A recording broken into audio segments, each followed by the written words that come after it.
Nunca pensei que o som de uma gargalhada pudesse cortar tão fundo, como uma faca a rasgar carne. Foi assim que tudo começou, com o riso dela, a Joana, a ecoar pelas costas, achando que eu não ouvia, que eu não sabia. Mas eu sabia. Sempre soube. E agora, enquanto a aldeia inteira sussurra o nome dela com desdém, eu olho para trás e vejo o caminho tortuoso que me trouxe até aqui. Não é orgulho que sinto. É algo mais pesado, mais escuro. Talvez alívio, talvez arrependimento. Mas estou a avançar depressa demais. Deixa-me contar-te como tudo começou, como se estivesse a desabafar com um velho amigo, numa mesa de café, com o peso do passado a apertar-me o peito. Eu sou o Luís, tenho 31 anos, e vivo em Val do Rio, uma aldeia pequena no coração do Alentejo, onde todos se conhecem e os segredos nunca ficam enterrados por muito tempo. Cresci aqui, entre oliveiras e conversas à porta, onde a vida parece simples, mas as pessoas guardam facas afiadas nos sorrisos. A Joana era a minha cunhada, casada com o meu irmão mais velho, o António. Eles viviam na casa ao lado da minha, partilhávamos o mesmo quintal, as mesmas memórias de família. Durante anos, achei que éramos próximos. Ela sempre foi a alma da festa, cabelo loiro sempre arranjado, um sorriso que iluminava a sala, e uma língua que sabia dizer exatamente o que as pessoas queriam ouvir. Mas, por trás disso, havia outra Joana. Uma que eu só descobri tarde demais. Tudo começou numa tarde de verão, há 2 anos. O sol queimava, e eu estava na oficina do Sr. Manuel, o mecânico da aldeia, a ajudar com um trator avariado. Sou eletricista, mas, numa terra pequena como esta, acabas por fazer um pouco de tudo. O Sr. Manuel, um homem de poucas palavras, estava a contar-me como a filha, a Sofia, tinha acabado de se formar em Lisboa. Eu ouvia, meio distraído, quando ouvi vozes do outro lado da rua. Era a Joana, a conversar com a Dona Rosa, a dona da mercearia. Não sei porquê, mas algo no tom dela fez-me parar. Talvez fosse o jeito como ela baixou a voz, como quem partilha um segredo suculento. E então, ouvi o meu nome. Luís. Coitado, acha que é alguém, mas não passa de um eletricista de meia tigela. Ainda vive na casa da mãe, aos 36 anos, sem mulher, sem filhos. Um falhado, basicamente. E depois, a gargalhada. Aquela gargalhada que ainda me acorda à noite, como um eco que não me larga. A Dona Rosa riu-se também, mas com menos convicção, como se soubesse que estava a pisar terreno perigoso. Eu fiquei parado, com uma chave inglesa na mão, o coração a bater tão alto que achei que o Sr. Manuel ia ouvir. Ele não ouviu, claro. Estava demasiado ocupado a limpar as mãos no pano sujo. Naquele momento, não senti raiva. Não ainda. Foi mais uma espécie de vazio, como se o chão tivesse desaparecido debaixo de mim. A Joana, a mulher que eu considerava família, que partilhava o jantar connosco todos os domingos, que me abraçava nos aniversários, estava a rir-se de mim. A chamar-me falhado. E o pior? Ela não estava errada. Não completamente. Eu vivia na casa da minha mãe, sim. Não tinha mulher, nem filhos. A minha vida era simples, consertar tomadas, ajudar na aldeia, jogar cartas no café do Sr. Joaquim aos sábados. Mas falhado. Essa palavra doeu mais do que qualquer outra coisa. Quando cheguei a casa nessa noite, não contei a ninguém o que tinha ouvido. A minha mãe, a Dona Amélia, estava na cozinha a fazer sopa, e o António apareceu pouco depois com a Joana, como se nada tivesse acontecido. Ela sorriu para mim, perguntou como estava o meu dia, como se não tivesse passado a tarde a apunhalar-me pelas costas. Eu respondi com um murmúrio, incapaz de olhar nos olhos dela. O António, sempre distraído, não notou nada. Ele é assim, um homem bom, mas cego para as coisas que acontecem à sua volta. Talvez por isso a Joana se sentisse tão à vontade para falar de mim daquele jeito. Nos dias seguintes, comecei a reparar em coisas que antes ignorava. Os olhares de pena da Dona Rosa quando eu entrava na mercearia. Os risinhos abafados de alguns homens no café, como se soubessem de algo que eu não sabia. A Joana tinha espalhado a sua versão de mim pela aldeia, e aos poucos, eu sentia o peso daqueles julgamentos. Não era só ela. Era toda a gente que começava a olhar para mim como o Luís, o coitado. E isso, mais do que a traição dela, foi o que fez algo dentro de mim mudar. Decidi que não ia ficar quieto. Não sou de confrontos, nunca fui. Mas também não sou de engolir sapos para sempre. Se a Joana achava que podia rir-se de mim e sair impune, estava enganada. Eu ia mostrar-lhe que o falhado sabia jogar o mesmo jogo que ela. Só que melhor. E foi assim que comecei a planear a minha vingança. Não era só sobre ela. Era sobre recuperar o meu nome, a minha dignidade, numa terra onde a reputação é tudo. Naquela altura, eu não fazia ideia do quanto aquele plano ia mudar a minha vida. Ou do preço que todos nós íamos pagar. A verdade é que planear uma vingança não é como nos filmes. Não há uma música dramática a tocar, nem um momento em que te sentas numa mesa com papéis espalhados e uma lâmpada a balançar no teto. É mais um peso constante, uma ideia que cresce como erva daninha, tomando conta de ti aos poucos. Depois de ouvir a Joana a rir-se de mim, passei semanas a remoer. Cada vez que a via, com aquele sorriso falso, a raiva crescia. Mas eu sabia que, se queria fazer algo, tinha de ser esperto. Num lugar como o Vale do Rio, onde todos estão de olho em todos, um passo em falso e eu seria o vilão da história.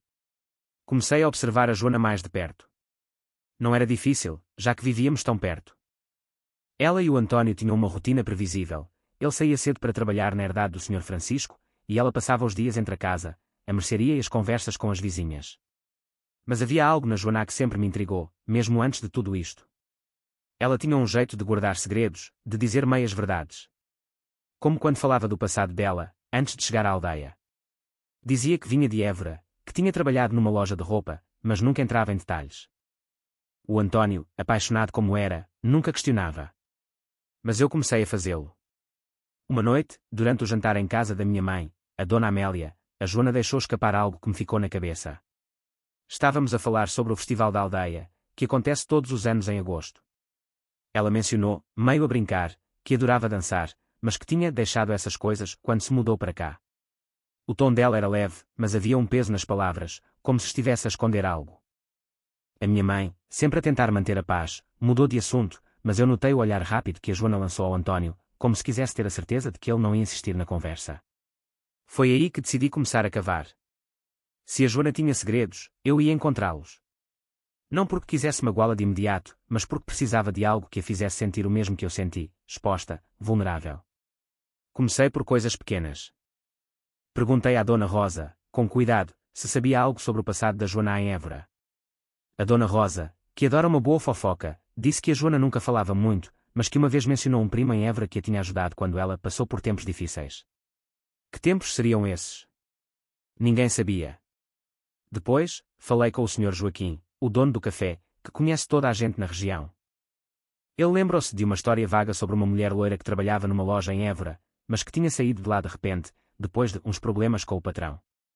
Não era muito, mas era o suficiente para me deixar curioso. Decidi que precisava de mais. Foi quando me lembrei da Sofia, a filha do Sr. Manuel, que estava em Lisboa. Ela era boa com computadores, sempre a falar de coisas como redes sociais e pesquisas online. Pedi-lhe ajuda, meio envergonhado, dizendo que queria saber mais sobre alguém de Évora por razões pessoais. A Sofia, que sempre foi curiosa, aceitou sem fazer muitas perguntas. Enquanto esperava por respostas, a vida na aldeia continuava. A Joana seguia com o seu charme, organizando chás com as vizinhas, ajudando na igreja, sempre a parecer a mulher perfeita. Mas eu via as rachas naquele verniz. Como quando ela discutiu com o António numa noite, alto o suficiente para eu ouvir do outro lado do quintal. Não percebi tudo, mas ouvia dizer algo sobre não aguentar mais esconder as coisas. O António, como sempre, tentou acalmá-la, mas havia tensão ali. Algo que ela não queria que viesse à tona. A Sofia acabou por me ligar uma semana depois. Encontrou uma página antiga de uma rede social, de alguém que parecia ser a Joana, mas com um nome diferente, Joana Mendes, em vez de Joana Ferreira, como ela se apresentava agora. A página estava quase abandonada, mas tinha fotos de Évora, de uma Joana mais jovem, a pousar numa loja de roupa, com um homem que não era o António. Havia também comentários, alguns de amigos, outros de alguém chamado Ricardo, que parecia demasiado próximo dela. Um comentário em particular chamou a minha atenção. Por que é que fugiste, Joana? Ainda te devemos aquele jantar. Fugiste. Aquela palavra ficou a ecoar na minha cabeça. Confrontei a Sofia com as minhas suspeitas, mas pedi-lhe sigilo. Ela prometeu não contar a ninguém, mas avisou-me para ter cuidado. Se vais mexer com segredos, Luís, prepara-te para o que podes encontrar. Eu sabia que ela tinha razão, mas já estava demasiado envolvido. A Joana tinha começado este jogo ao rir-se de mim. Agora, era a minha vez de jogar. Há momentos na vida em que percebes que cruzaste uma linha. Não há volta atrás, só o caminho que escolheste, mesmo que ele te leve para um lugar mais escuro do que imaginavas. Quando a Sofia me mostrou aquela página antiga da Joana, com o nome Mendes e as fotos com aquele tal Ricardo, senti que estava a segurar uma granada. Podia usá-la, mas também podia explodir na minha mão. Ainda assim, decidi avançar. Não era só sobre a Joana rir-se de mim. Era sobre o facto de ela ter construído uma vida na nossa aldeia, na nossa família, com mentiras. E eu queria saber até onde essas mentiras iam. Comecei a ficar obcecado. Passava noites acordado, a pensar no que a Joana podia estar a esconder. Quem era aquele Ricardo? Por que é que ela tinha mudado de nome? E, mais importante, o que é que o António sabia? O meu irmão sempre foi um homem simples, de coração grande, mas ingênuo. Ele amava a Joana de uma forma que o cegava. Eu via-o a trabalhar até à exaustão na herdade, a chegar a casa com um sorriso cansado, só para a ver feliz. E ela? Ela aceitava aquele amor como se fosse um direito, enquanto falava de mim pelas costas, e, quem sabe, guardava segredos ainda maiores. Resolvi dar um passo arriscado. Fui até Évora, numa manhã de sábado, sem contar a ninguém. A Sofia tinha-me dado o nome da loja onde a Joana supostamente trabalhava, Moda Alentejo. Era uma loja pequena, num centro comercial antigo, com montras cheias de vestidos coloridos. Quando entrei, uma mulher de meia-idade, a Dona Teresa, cumprimentou-me com um sorriso. Disse-lhe que estava à procura de uma amiga antiga, a Joana Mendes. O rosto dela mudou, como se eu tivesse tocado no nervo. Joana. Há anos que não a vejo. Ela trabalhava aqui, mas saiu de repente. Acho que teve problemas com o dono, o Sr. Ricardo. Não sei mais nada. O tom dela era cauteloso, como se não quisesse mexer num vespeiro. Pressionar a Dona Teresa não me parecia boa ideia, então agradeci e saí. Mas o nome Ricardo voltou a aparecer, e agora eu tinha uma pista. O Sr. Ricardo, o dono da loja. Fui até um café ali perto e procurei o nome dele online, com a ajuda de um número de telefone que a Sofia encontrou num anúncio antigo da loja. Encontrei um perfil numa rede social, de um homem na casa dos 40, cabelo grisalho, pose confiante. Havia fotos antigas, de anos atrás, com a Joana. Numa delas, estavam os dois a rir, num bar, com copos de vinho na mão. A legenda dizia, noites que não esquecemos. O meu estômago revirou-se. Voltei para Val do Rio com mais perguntas do que respostas. A Joana tinha uma vida antes de nós, uma vida que ela escondeu. Mas porquê? E o que é que isso tinha a ver com o António? Decidi que precisava de falar com alguém da aldeia que pudesse saber mais, mas sem levantar suspeitas.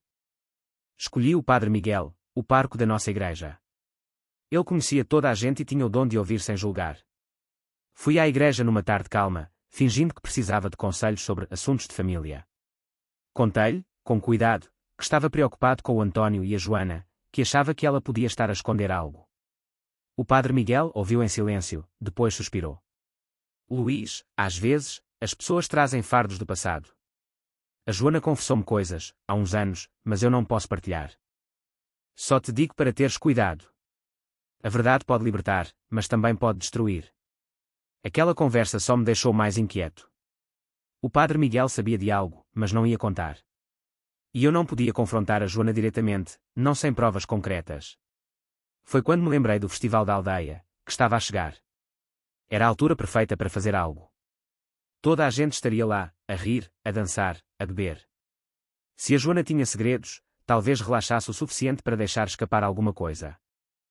Ou, melhor ainda, eu podia usar o festival para expor o que tinha descoberto, sem parecer que era eu. Comecei a planear. Falei com a Sofia outra vez, pedi-lhe para procurar mais sobre o Ricardo. Ela encontrou um artigo de um jornal local, de há 5 anos, sobre um escândalo numa loja em Évora. Não mencionava a Joana diretamente, mas falava de uma funcionária que tinha desaparecido depois de acusações de desvio de dinheiro. Era vago, mas suficiente para me fazer pensar. E se a Joana tivesse fugido por causa disso? E se o António, sem saber, tivesse casado com alguém que estava a fugir de algo maior? O festival estava a uma semana de distância, e eu sentia o peso do que estava a planear. Não era só sobre vingar-me da gargalhada dela. Era sobre trazer a verdade à tona, mesmo que isso destruísse a minha família. E, no fundo, eu sabia que não havia como fazer isso sem me sujar também. O Festival de Val do Rio é o coração da aldeia. Durante 3 dias, as ruas enchem-se de luzes, música, e o cheiro de bifanas e vinho caseiro. É quando todos se esquecem das pequenas mágoas e fingem que a vida é só alegria. Mas, naquele ano, eu não estava lá para celebrar. Estava lá para jogar o meu jogo.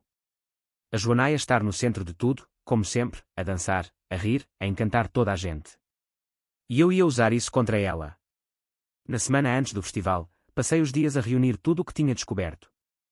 A Sofia, que se estava a tornar uma aliada improvável, imprimiu-me algumas das fotos que encontrou online, a Joana com o Ricardo, a rir num bar, a pousar na loja.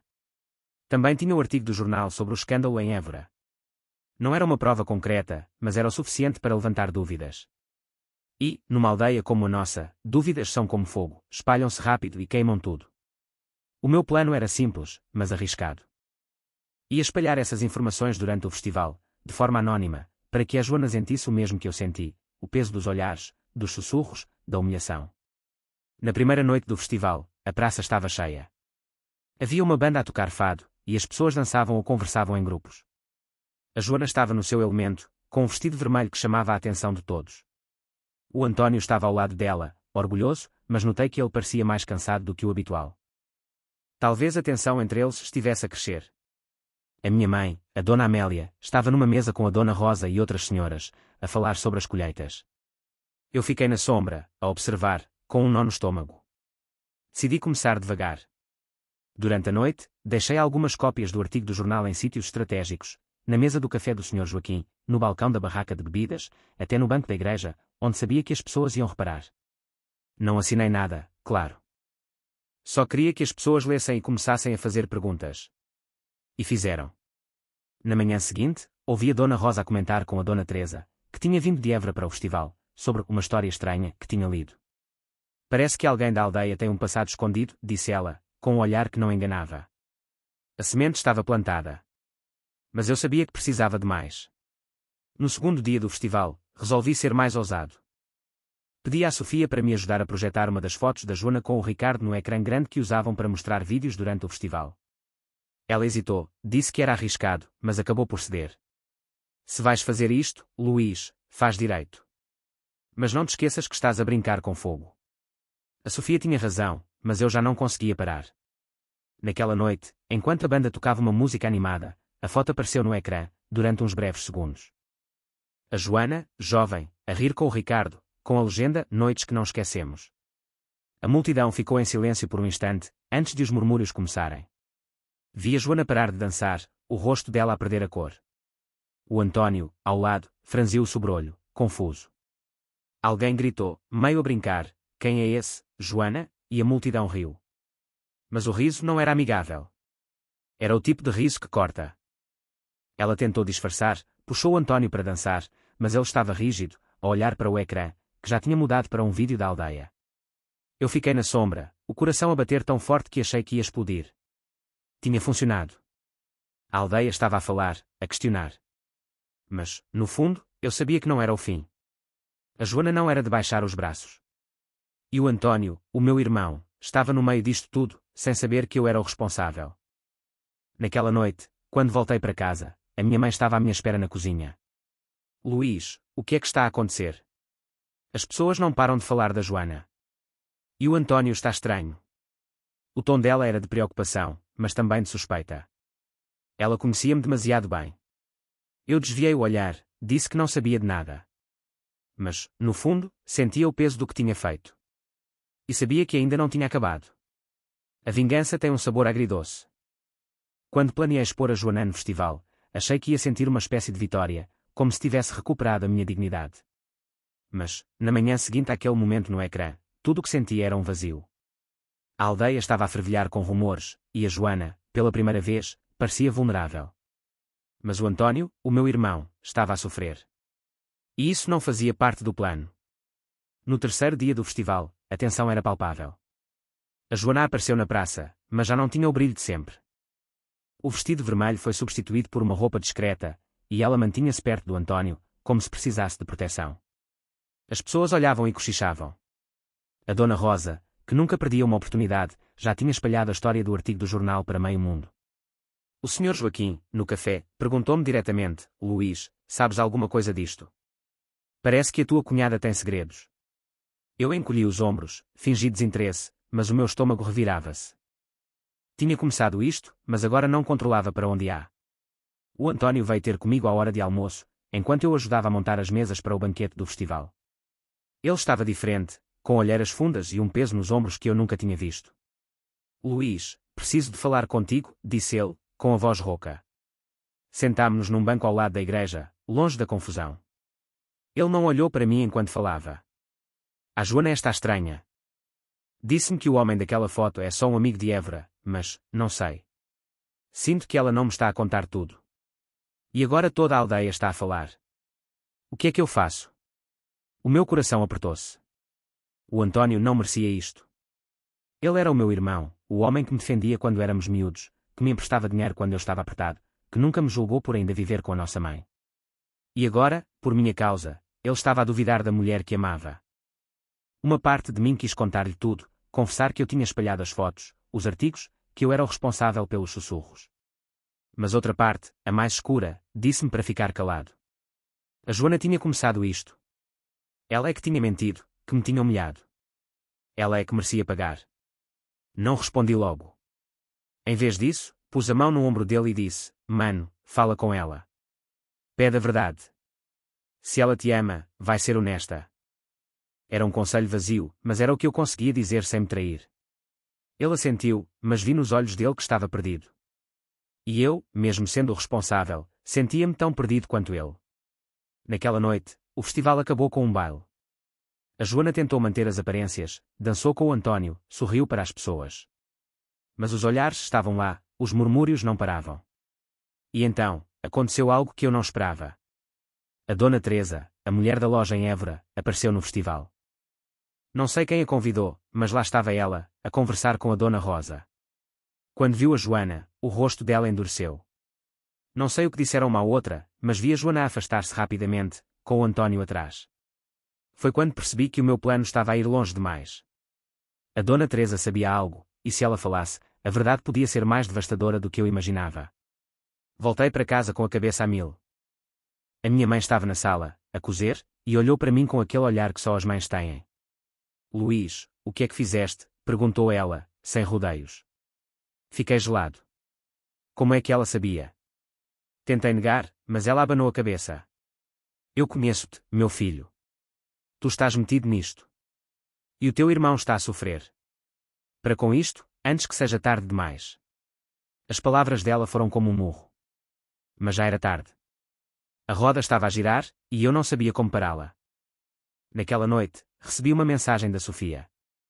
Ela tinha encontrado mais uma coisa, um registro de um processo judicial em Évora, arquivado há anos, contra uma Joana Mendes, por desvio de dinheiro numa loja. Não havia condenação, mas o nome do Ricardo aparecia como testemunha. Era a peça que faltava.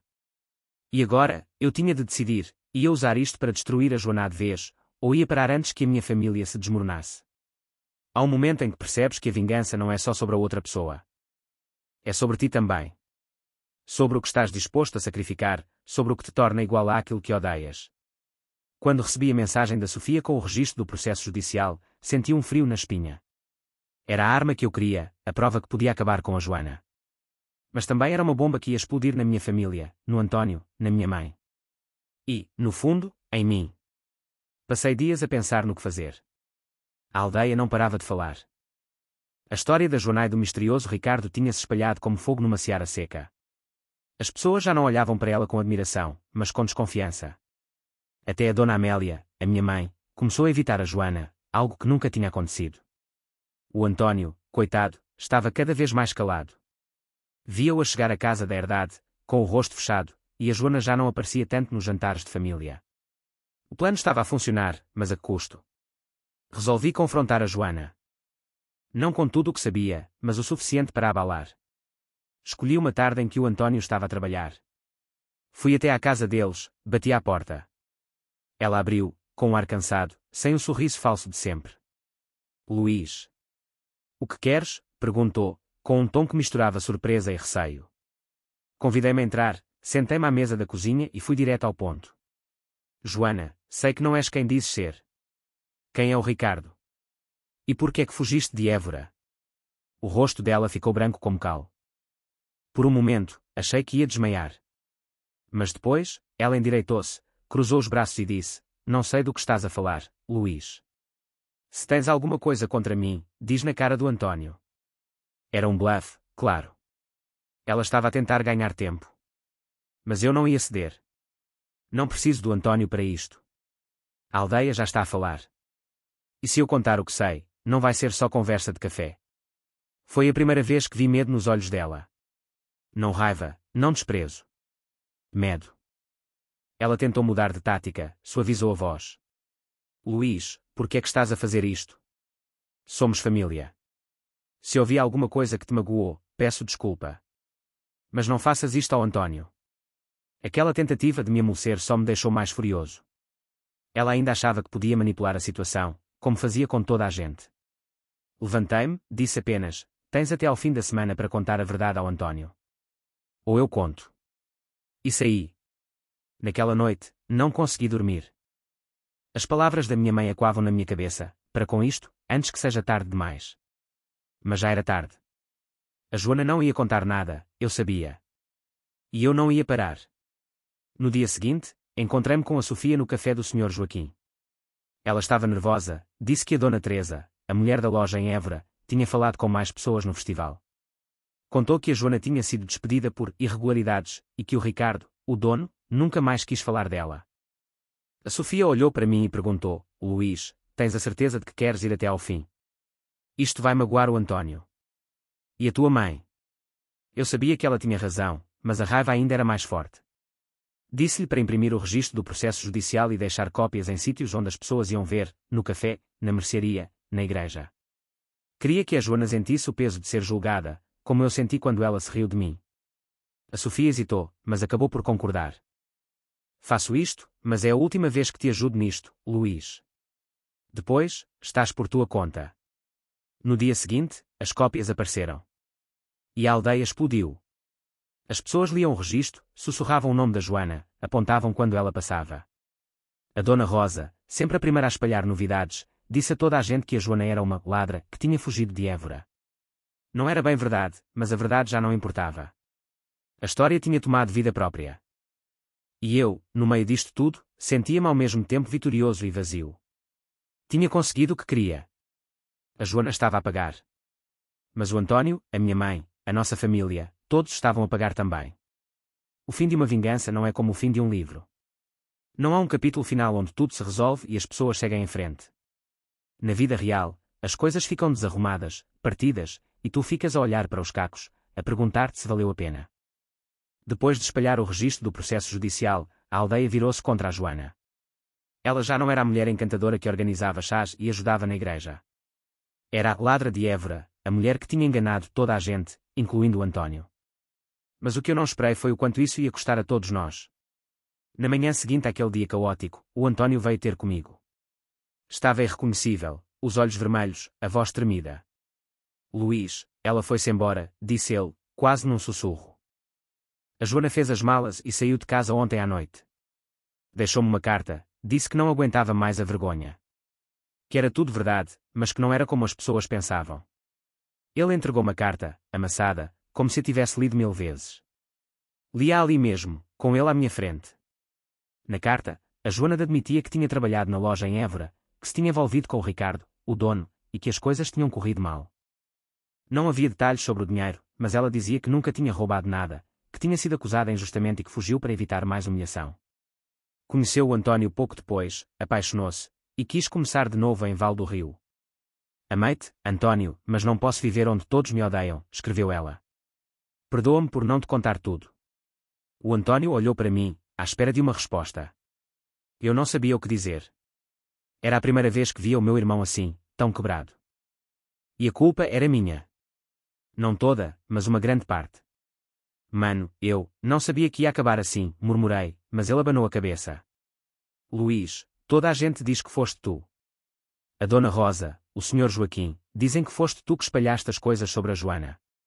É verdade. O peso da pergunta caiu sobre mim como uma pedra. Tentei negar, mas as palavras não saíram. Ele levantou-se, olhou-me com uma mistura de dor e raiva, e disse, se foste tu, nunca te vou perdoar. E foi-se embora. A minha mãe soube de tudo pouco depois. Chamou-me à sala, com aquele olhar que me fazia sentir como se tivesse 10 anos outra vez. Luís, o que fizeste ao teu irmão? À nossa família. Ela não gritou, mas cada palavra era um golpe. Contei-lhe tudo, a gargalhada da Joana, a humilhação, o plano, as fotos, o processo. Ela ouviu em silêncio, depois disse, tu tinhas razão em estar magoado. Mas escolheste o caminho errado. E agora, olha para nós. O Antônio está destruído. A Joana foi-se. E tu vais carregar isto para sempre. Os dias seguintes foram um inferno. A aldeia continuava a falar, mas agora também me olhavam de lado. Eu não era o herói que expôs a verdade. Era o homem que destruiu a vida do irmão. A Dona Rosa, que antes ria com a Joana, agora evitava-me. O Sr. Joaquim servia-me café em silêncio. Até a Sofia, que me tinha ajudado, disse que não queria mais envolvimento. Fizeste o que querias, Luís. Mas olha o preço. Meses passaram. O Antônio mudou-se para outra aldeia, não aguentava ficar em Val do Rio. A minha mãe ficou mais calada, mais triste. E eu continuo aqui, na casa dela, a consertar tomadas, a viver a vida que a Joana chamou de falhada. Talvez ela tivesse razão, no fim de contas. Mas uma coisa sei, a vingança não me devolveu nada. Só levou. A Joana está a algures, talvez a começar de novo, talvez a carregar os seus próprios fantasmas. E eu carrego os meus. Agora, quando passo pela praça onde o festival aconteceu, ainda ouço o eco daquela gargalhada. Mas já não é a da Joana. É a minha, a rir de mim mesmo, por achar que a vingança ia consertar alguma coisa.